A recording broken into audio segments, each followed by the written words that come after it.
Enzo Recto, kalaban ang katiwalian at kasinungalingan, kakampi sa katotohanan at kabutihan.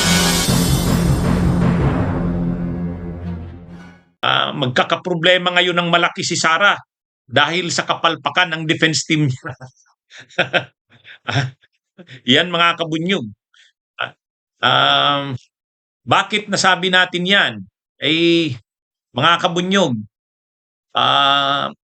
unang-una,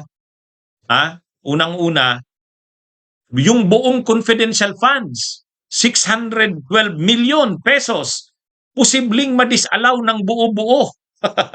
Kung dati, kunti-kunti lang ang nadidisallow, 73 million, 100 million, ay ngayon, ayon sa COA auditor ng tinanong mismo ng senator judges, posible na yung buong 612 million ay madisallow.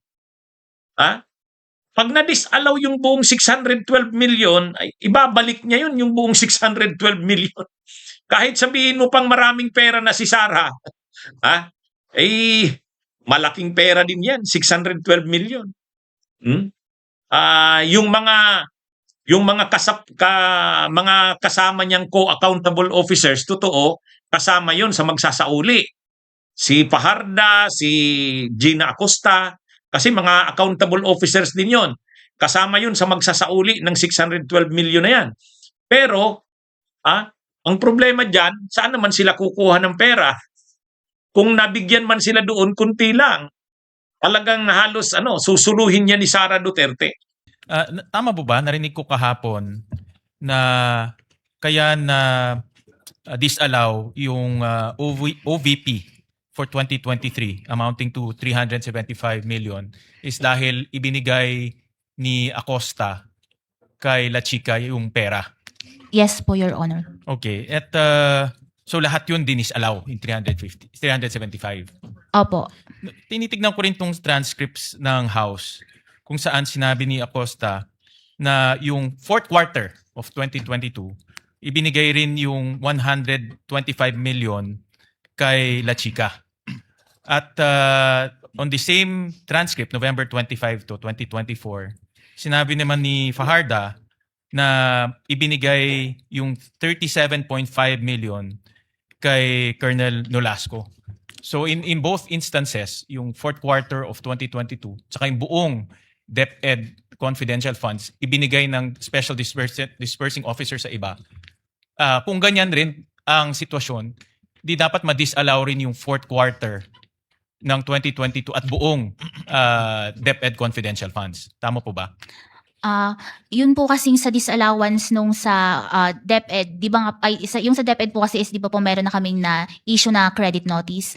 And dahil nga po sa additional information, after namin ma-release yun, August 2024 po kasi yun, November 2024 nagkaroon ng CGPA. So, pinag-aaralan pa po kasi this is the first time po, kung sakali man na magre-reopen kami ng settled accounts. And ito po kasing reopening is with the authority of the COA chairperson. Kaya po, pinag-aaralan po kung ito ay i-reopen dahil nga po, it is the first time and this involves voluminous documents na kailangang isa-isa Pero po. pag titignan natin yung circumstances, pareho eh.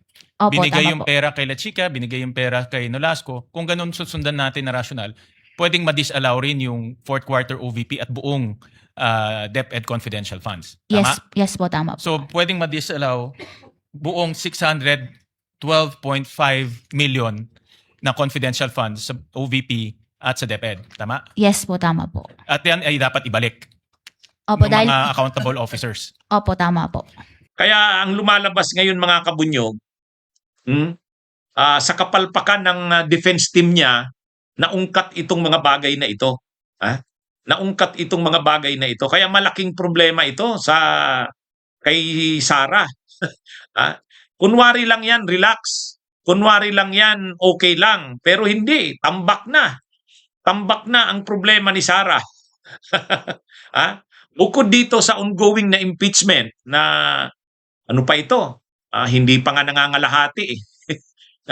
Hindi pa nga nangangalahati yan. Kung ilang araw ba yan? Ilang araw yan? 72 days ba yan o 92 days?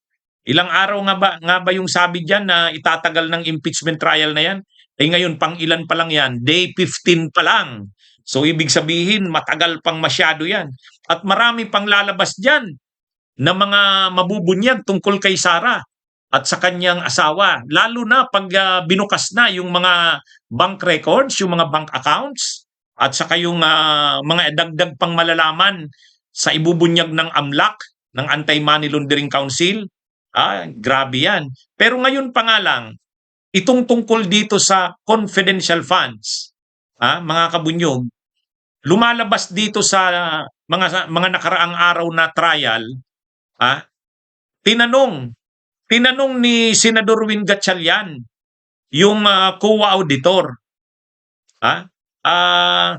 So posible po pala na ma-disallow yung buong 612 million pesos. Sabi niya, opo, posible po yun.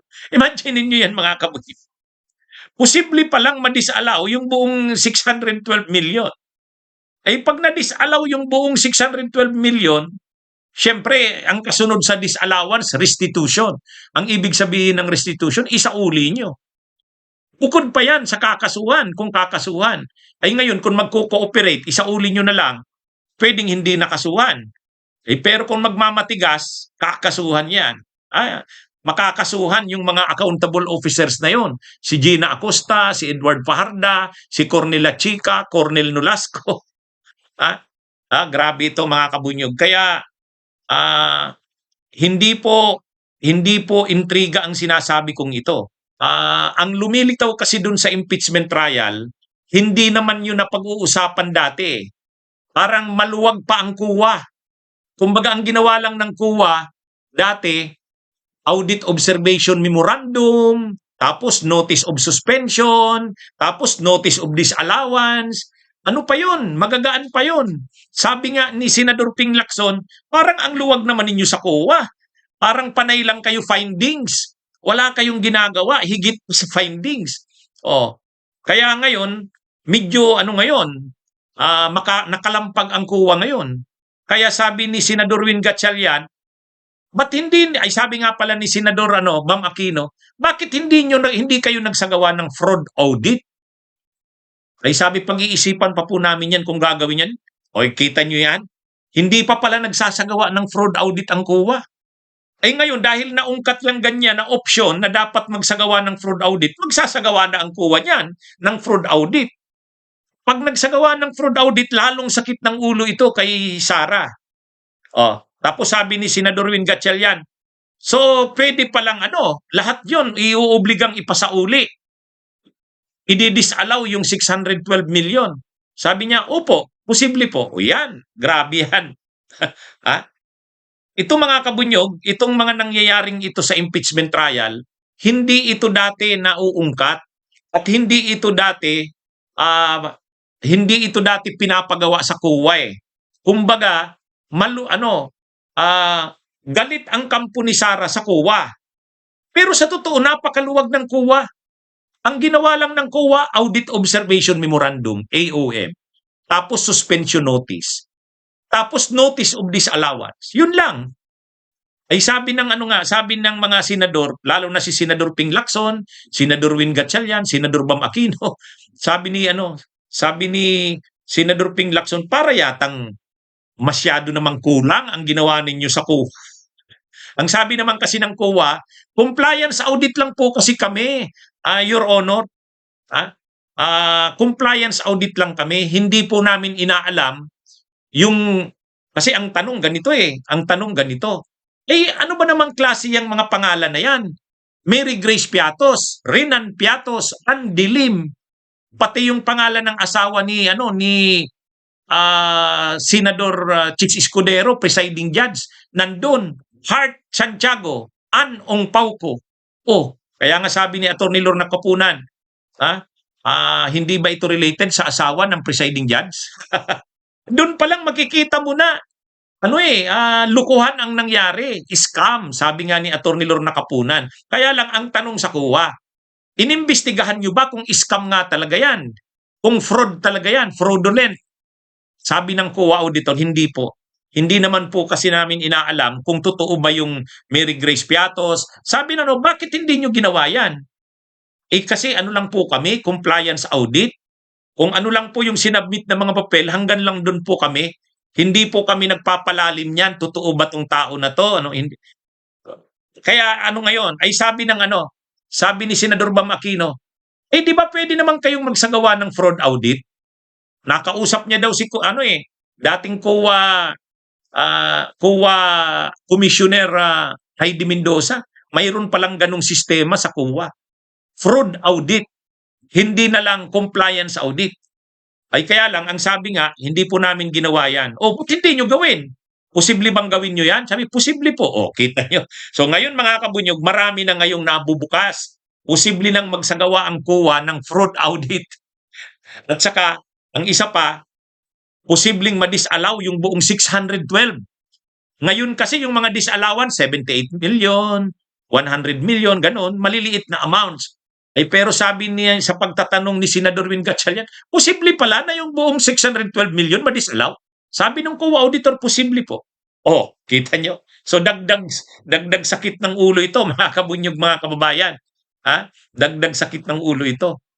At saka tinanong pa ni Senador Erwin Tulfo, hindi pa ba na ibabalik yung more than 400 million? Kasi may order ng ibalik yun. Sabi, hindi pa po. Di ba immediately executory yan?